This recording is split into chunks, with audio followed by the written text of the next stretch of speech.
Estou de volta com o professor Luciano Alves Meira, conversando hoje sobre execução. Professor, a Franklin Covey possui algumas ferramentas que podem auxiliar, podem promover uma maior motivação nas pessoas. Quais seriam essas ferramentas que auxiliam na execução? A Franklin desenvolveu nos Estados Unidos, mas hoje já se tornou um programa bastante globalizado, né? Inclusive recebeu influências de outros países também, um programa chamado As 4 Disciplinas da Execução.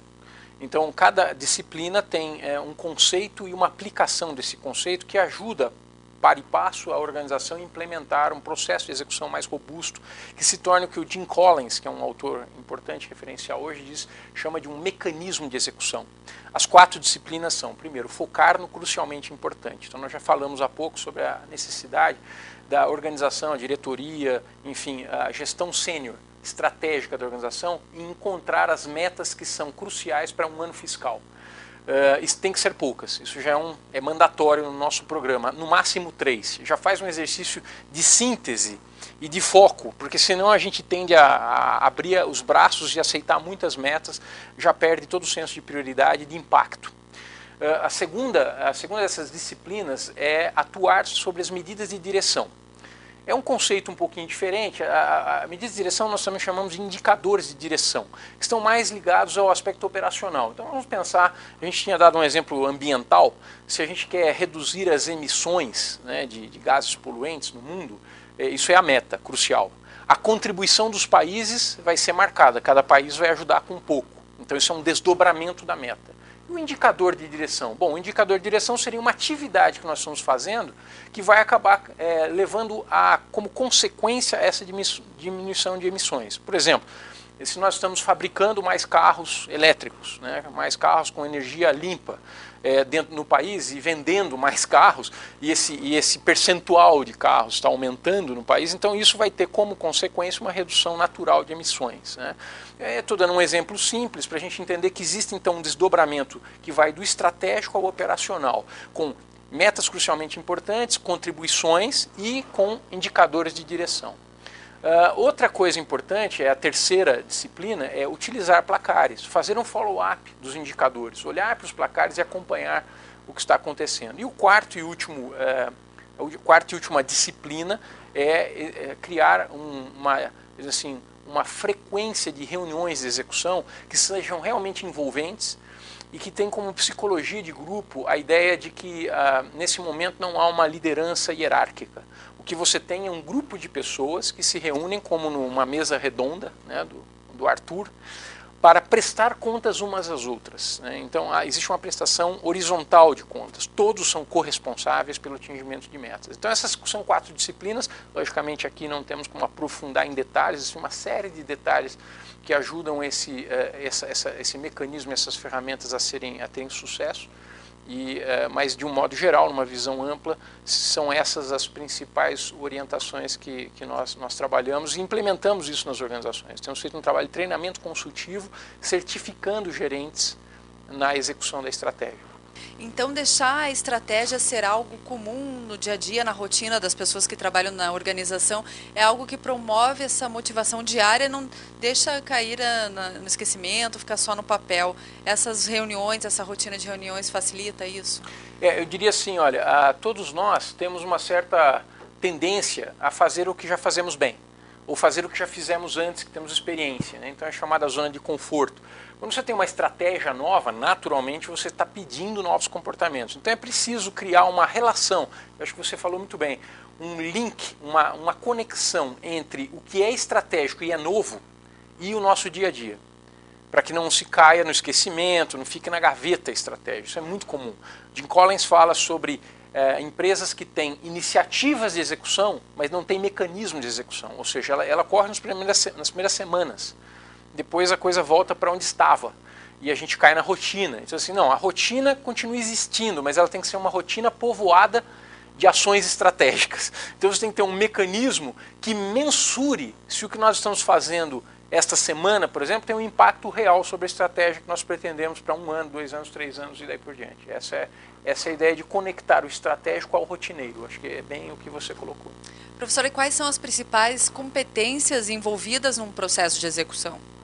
Olha, é lógico que a própria competência de inteligência estratégica, que ela é a primeira. Se você tiver uma má estratégia, por melhor que seja a sua execução também, isso não vai ser bom, né? Existem organizações que executam de maneira disciplinada, corretamente, uma má estratégia, e isso não vai te levar a lugar nenhum. Então começa com a competência da inteligência estratégica. Mas aí a gente entra numa competência muito importante, que é gestão de pessoas. É o gestor ser capaz de envolver, delegar, empoderar, fazer follow-up, criar momentos de prestação de contas coletivo, e tudo isso é gestão de pessoas, né? Eu diria que há também essa questão da competência muito ligada eu diria assim, a continuidade. Existem pessoas, né? Existem pessoas que são muito criativas, né? E elas devem continuar sendo. Eu acho que cada um tem que ser o que é. Eu acho que existe uma diversidade de competências e isso não é por acaso. A gente precisa de equipes complementares. Mas no caso da execução, o que a gente tem percebido é que as organizações, em cada departamento, em cada organização, você encontra aquelas pessoas que são mais sistemáticas, né? Elas são mais fiéis a um processo, elas começam e dão continuidade a esse processo. Esse é o tipo de competência muito importante na execução. Você não precisa ter todo mundo num departamento, ou todo mundo numa empresa que tenha essa visão sistemática. Você precisa de algumas pessoas, elas têm que ser valorizadas e colocadas de uma maneira bastante estratégica. Precisa de alguém para organizar essa criatividade toda, então. Exato. Pense numa família em que todos os membros da família sejam bagunceiros e criativos, né? Vai ser muita criatividade, mas vai ficar uma grande bagunça. A gente não pode ter isso. As organizações precisam ter equilíbrio. Elas precisam ter gente que é mais criativa e tem que ter gente que é mais organizada. E aí a gente precisa de um nível de muita disciplina e organização para que a execução da estratégia nos leve até os últimos resultados, né? A gente vê muita boa estratégia sendo abandonada aos poucos até ser abandonada no caminho, digamos assim, no acostamento, né? E professor, uma dúvida minha, problemas como este de execução são só comuns aqui no Brasil, ao redor do mundo eles acontecem também nas empresas? Como funciona? É uma característica nossa, problemas de execução? Eu já cheguei a pensar, né, quando estava estudando o assunto, assim, puxa, acho que os brasileiros vão ter mais dificuldades porque nós somos muito essa característica latina de viver o momento, né, de deixar a vida levar, né? Bom, mas não é bem assim. Se você olhar bem, o brasileiro tem uma capacidade muito grande de se disciplinar também. Nós trabalhamos muito, né, em comparação a outros países, e eu diria assim, vamos pegar uma coisa bem brasileira, que é o carnaval.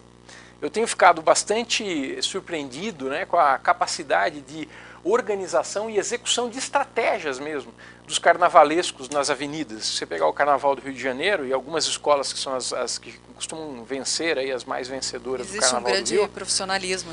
Excelente profissionalismo, uma capacidade de grupo de executar estratégias difíceis, de mudar de maneira de pensar de um ano para outro, de conseguir mudar esses comportamentos, né? Fazer isso com bastante antecedência, com bastante preparação, de seguir a disciplina necessária para que aquilo ocorra com a maior precisão possível naquele momento em que eles estão na avenida, né? Então, assim, puxa, é possível você executar com precisão mesmo numa festa popular, né, que é caracterizada pela espontaneidade, pela alegria, pela criatividade também, né? Então eu acho que é um problema mundial, sem dúvida é um problema mundial. Eu hoje, depois de estudar vários cases, de ver aí cases no mundo inteiro, tal, a gente vê que existem países que têm a fama de disciplina, de uma visão mais cartesiana e tal, mas que também pecam muito na execução. Vamos dizer assim, o mito do Japão, por exemplo, durante muito tempo, a qualidade lá no Japão. Bom, tem qualidade, sem dúvida, e algumas empresas fantásticas, né, mas também tem não qualidade lá, né? Assim como existe execução e também existe erros importantes de execução. Então não há nenhum país que, apenas por um aspecto cultural, já tenha como garantia a resolução dos problemas de execução da estratégia. Ele é um problema humano que afeta o ser humano onde ele estiver. E acho que nós brasileiros temos bons exemplos, inclusive, de execução disciplinada. Eu falei do carnaval, poderia falar de uma empresa pública que atravessa aqui e ali as suas crises, agora mesmo parece que está atravessando uma. Mas professor, eu quero ouvir todos esses bons exemplos de execução, mas eu vou pedir licença, já vai fazer mais um intervalo. Okay. E você que está nos assistindo, não saia daí, no próximo intervalo vamos ouvir bons exemplos de execução aqui no Brasil. Voltamos já já.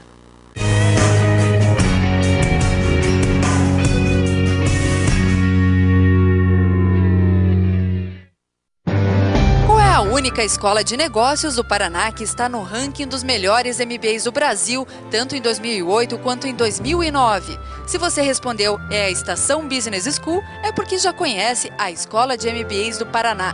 Acesse www.estaçãopr.com.br e conheça as 14 áreas de MBA, oferecidas para você diferenciar-se no mercado. Estação Business School.